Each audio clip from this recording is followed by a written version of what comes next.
the Browns do make the playoffs?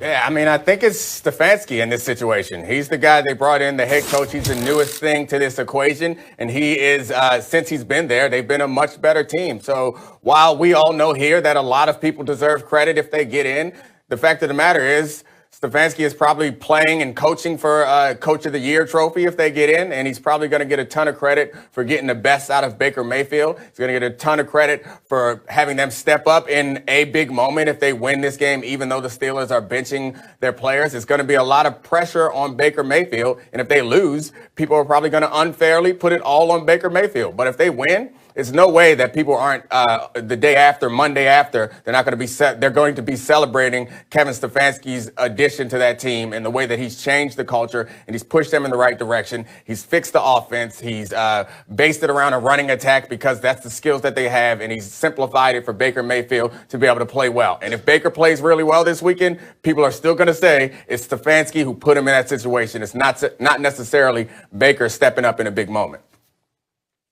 See? You talk about people. We not talking about people, Dom. We are talking about the world that we live in. Me and you, right now, first take. Don't be talking about what people go say. Say Dom is going to say that Kevin Stefanski helped them win this game, not Baker Mayfield. Why? Because this is what happened. This is why like Max and Stephen A get to bring up old stuff all the time because they work together. Because the other day when you were talking, we was like, you know who Baker Mayfield is. You don't need to see who Baker Mayfield is when we were having our Lamar conversation. What I do know is Baker Mayfield, at least through commercials, lives at the stadium. Kevin Stefanski don't get to live at the stadium.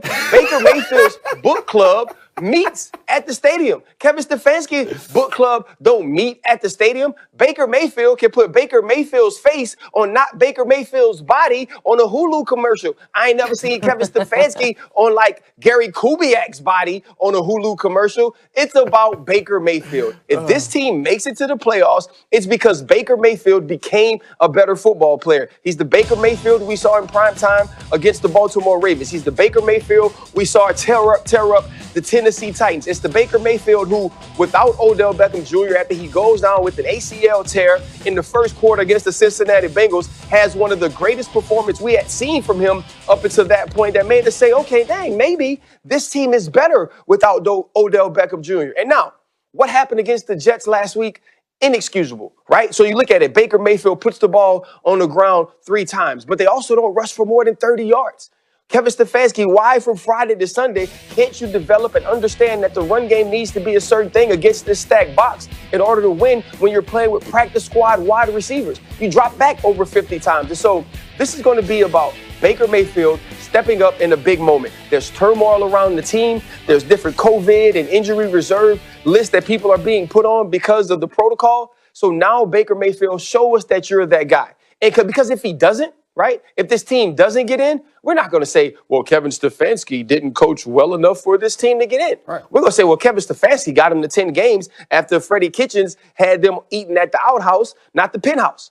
So this is going to be about Baker Mayfield, how he shows up, how he plays if this team gets into the playoffs.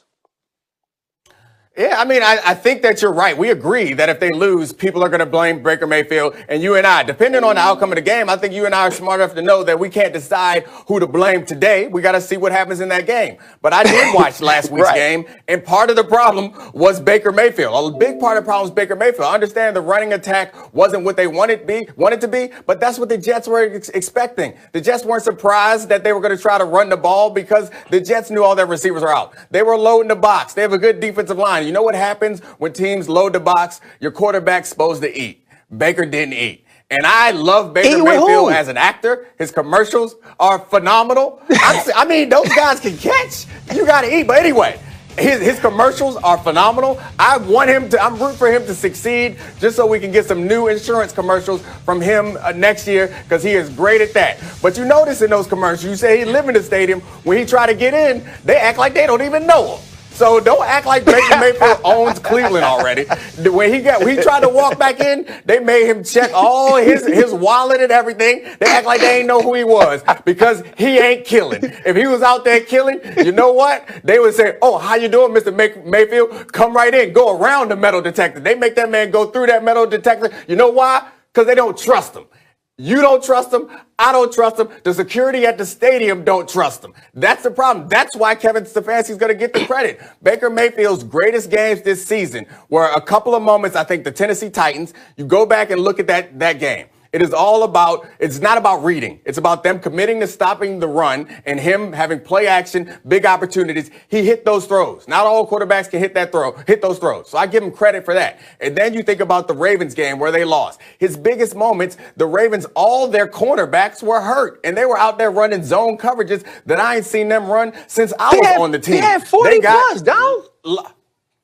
I'm just saying. I'm saying what I saw happen, and they still lost the game. So I'm not saying that Baker's not good. And again, I love his commercials, so I hope he gets better so he can have his little skinny body Hulu commercials too. Those things make me laugh. I'm a Baker Mayfield thespian fan, but Baker Mayfield quarterback, there are still questions to be asked. And I know that after this game, you and I will watch the film and decide who deserves the credit or the blame. However, not us. We don't decide what the rest of the world thinks. We decide what we think. And in our text conversation, we're going to talk about whose fault it really is. But the world at large, if they lose, they're going to look back at last week and they're going to look at this week and you say, you know who was fumbling on quarterback sneaks? Not Kevin Stefanski. You know who wasn't hitting them throws when we need them? Not Kevin Stefanski. It's going to fall on Baker's head, whether it's fair or not.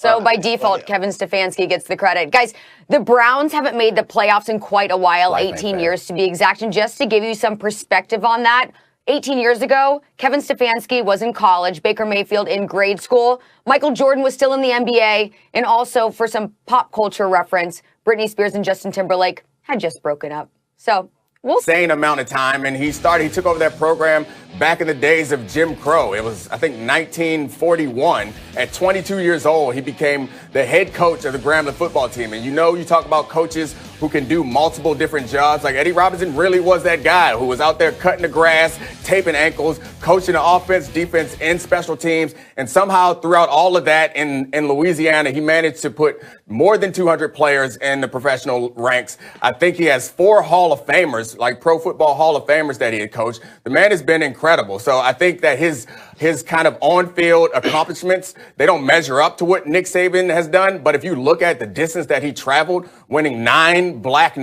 college national championships, if you look at the things that he had to overcome and the impact that he had on the sport, I feel like that's the only person that you could argue, and it's not necessarily because of his on-field accomplishments alone, but it's his ability to have accomplishments on field while fighting all the other things he was fighting. I'm not sure that anybody else compares to Nick Saban other than Eddie Robinson and what he did down there at Grambling State.